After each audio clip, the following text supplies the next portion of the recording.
Hello story lovers, welcome back to my channel Prema Pallaki part 45.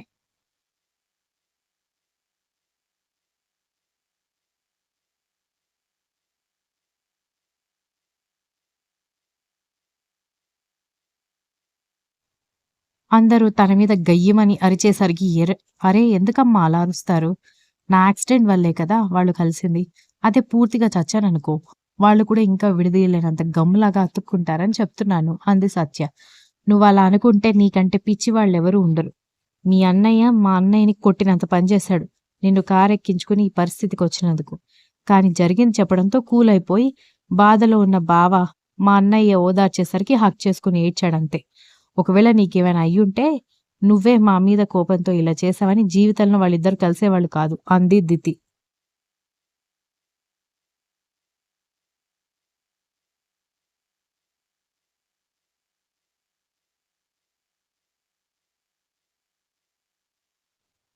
Satya silent అయిపోవడంతో నిజమే, ఒకవేళ అదే గనుక జరిగి ఉంటే దితి చెప్పినట్టే జరిగేది. కాబట్టి పిచ్చి పిచ్చిగా వాగకుండా కూర్చో, అసలే ఎంత గండం గట్టెక్కింది అంది రేవతి. ఏమైనా ఫుడ్ తినిపించొచ్చా అని శక్తి డాక్టర్ని అడగడంతో తినిపించొచ్చు, కానీ వాష్రూమ్కి తీసుకువెళ్ళడానికి ఎవరైనా పక్కన రెడీగా ఉండాలని చెప్పి వెళ్ళాడు. దాంతో వేడివేడిగా ఇడ్లీ చేయించి చట్నీ కాకుండా కారప్పొడి వేసుకుని శక్తి తీసుకురావడంతో రేవతి ఇడ్లీ ఊది కూతురికి తినిపించడం మొదలుపెట్టింది.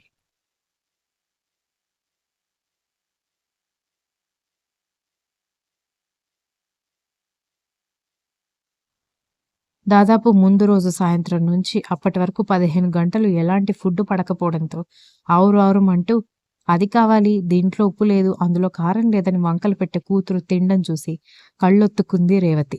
ధ్రువ బలవంతం మీద అందరూ ఇంటికి వెళ్లారు. కానీ వంశీ శక్తి మాత్రం వెళ్లకుండా అక్కడే ఉండడంతో ఒకసారి వాళ్ళు ఏం చేస్తున్నారో అని బయటకొచ్చి చూసేసరికి వంశీ శివ మీద పడుకుని నిద్రపోతే శక్తి కూడా చైర్లో కునిగిపాట్లు పడుతున్నాడు.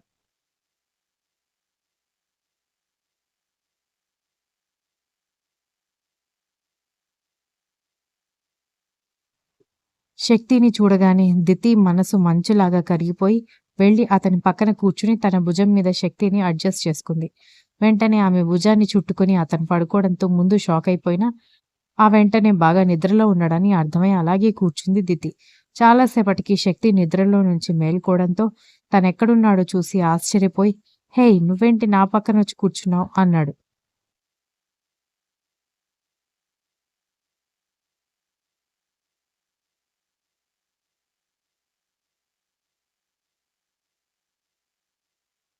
దాంతో నువ్వు పక్కకి తూలిపోతున్నావు బావా. ఆసరా కోసం వచ్చి కూర్చున్నానంతే. ఖచ్చితంగా ఏదో ఒకటి వాగుతాడు అని అర్థమై, నేనెక్కడ కూర్చున్నాను, పక్క నుంచి వెళ్తున్న నన్ను చేయి పట్టుకుని లాగి, నువ్వే ఏదో దిండులాగా ఫీల్ అవుతూ నా భుజం మీద తల పెట్టుకుని పడుకున్నావంది దితి. వాట్? చస్తే నేనలా చేయను అని శక్తి గట్టిగా అరవడంతో ఒకరి భుజం మీద ఒకరు పడుకుని కునికిపాట్లు పడుతున్న వంశీ శివకి కూడా మెలకువొచ్చింది.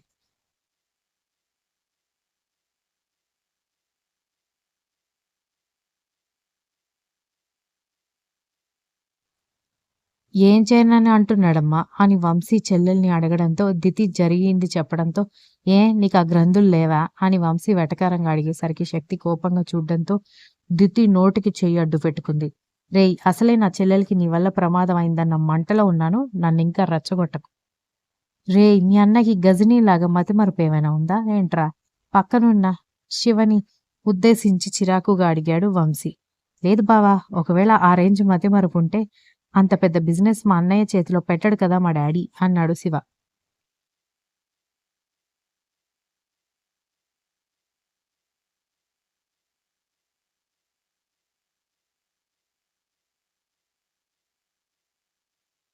మాట్లాడితే ఇదొక మాట భలే చెప్తార్రా మీ ఫ్యామిలీ అంతా.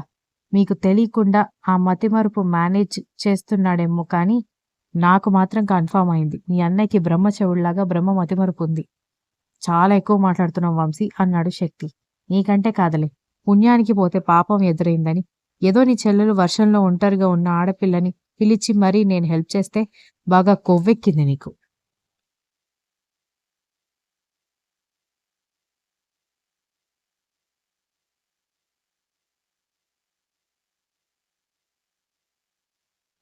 వాళ్ళిద్దరి వాదన అంతకంతకు ఎక్కువవుతుంటే ఇటు శివకి, అటు దితికి టెన్షనొచ్చేస్తుంది. "అన్నయ్య, అన్నయ్య" అంటూ ఎవరి అన్నల దగ్గరికి వాళ్ళు వెళ్లి ఆపడం చేశారు దితి, శివ. "ఏంటమ్మా చెల్లెమ్మా, నీ మొగుడిని అనేసరికి రాయబారానికొచ్చేశావా?" అన్నాడు వంశీ.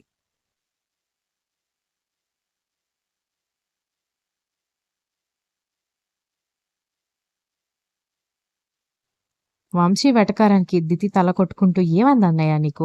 బావ కోపం నీకు తెలిసి కూడా నువ్వు కూడా రెచ్చగొడతావెందుకు?" అంది. వంశీ అసహనంగా మొహం తిప్పుకుంటే "ఎందుకన్నయ్య నీకంత కోపం? అయినా ఎంతసేపు సత్య బావ కారెక్కినందుకు ప్రమాదం అయిందని గోల పెడతావే గాని, అలా అవ్వగానే వెంటనే రియాక్ట్ అయి ట్రీట్మెంట్‌కి తీసుకొచ్చాడని ఎందుకు ఆలోచించవు? ఒకవేళ నిజంగా సత్య మీద కోపంతో అలా చేసుంటే అక్కడే వదిలేసి నాకేం సంబంధం లేదని వెళ్ళిపోయేవాడు కదా" అన్నాడు శివ.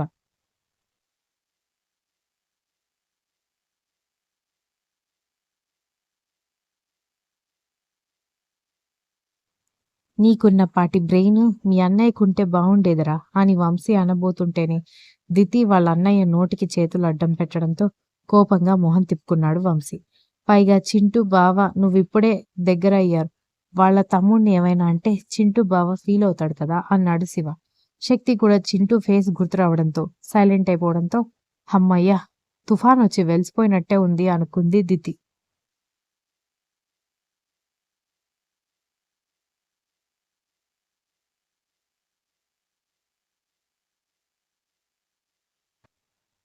రేవతి కూతురికి టిఫిన్ తినిపించడం అయిపోవడంతో బయటకొచ్చి "దితి నువ్వు శక్తి ఇంటికి వెళ్ళి సత్య బట్టలు, అలాగే తనకు అవసరమైనవి కాస్త తీసుకొస్తావా" అని అడిగింది.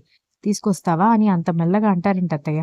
ఆర్డర్ వేయాలి మీరు" అని లేచి నిలబడి "అత్తయ్య చెప్పింది విన్నారా? వెళ్దాం" అన్నట్టుగా భర్త వైపు చూసేసరికి చెల్లెలికి అవసరమైనవి కాబట్టి పెద్దగా బెట్టు చేయకుండా లేచి నిలబడ్డాడు శక్తి. అన్న, వదిన ఇంటికి వెళ్ళిపోతుంటే "వదిన ఒక్క నిమిషం" అని వాళ్ళ అమ్మ వైపు చూసి "మమ్మీ నువ్వు కూడా వెళ్ళి ఫ్రెష్ అయి మధ్యాహ్నానికి భోజనం తీసుకునిరా. అప్పటి వరకు సత్య దగ్గర నేనుంటాను. పైగా వంశీ బావ కూడా ఉన్నాడు కదా! ఏవైనా మెడికల్ ఎమర్జెన్సీ ఉంటే తను వెళ్ళి మెడిసిన్స్ డాక్టర్‌ని పిలుచుకొని రావడం చేస్తాడు" అన్నాడు శివ.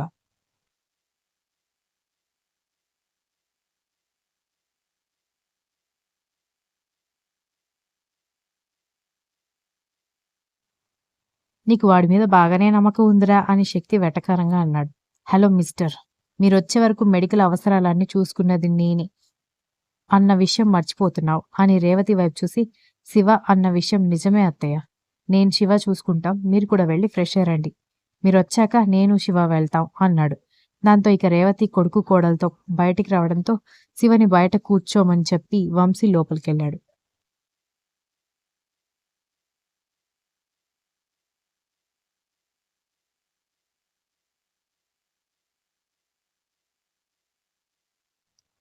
మెలకువతోనే సత్య ఉండడంతో విండో నుంచి బయటకు చూస్తూ ఉండడంతో "సత్య" అని నెమ్మదిగా పిలిచాడు వంశీ. ఆ గొంతుకి ఉలిక్కిపడి పక్కకు చూస్తే వంశీ దిగులుగా చూస్తూ కనిపించడంతో ఎప్పుడు చూసినా చిటపటలాడించుకునే బావ అలా దిగులుగా ఉండేసరికి ఆశ్చర్యపోయింది సత్య. ఇలా అయినందుకు "అన్నయ్య నిన్నేమైనా అనుంటే సారీ బావ" అని ఓపిక లేకపోయినా నీరసంగా చెప్పింది సత్య.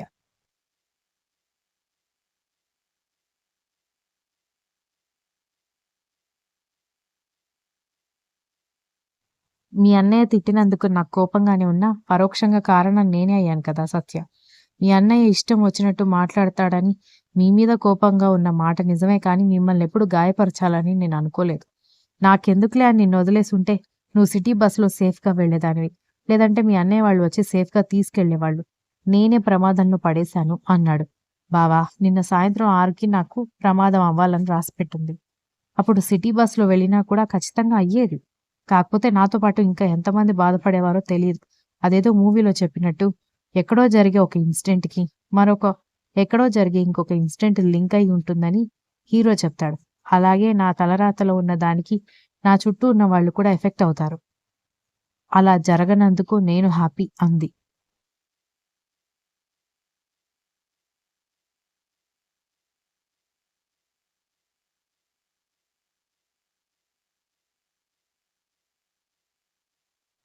చిన్న పిల్లల మనస్తత్వం అనుకున్న అతనికి ఆమెలో కనిపిస్తున్న అమాయకత్వానికి నవ్వొచ్చింది. Continuous. If you like the story please like, share, comment and don't forget to subscribe.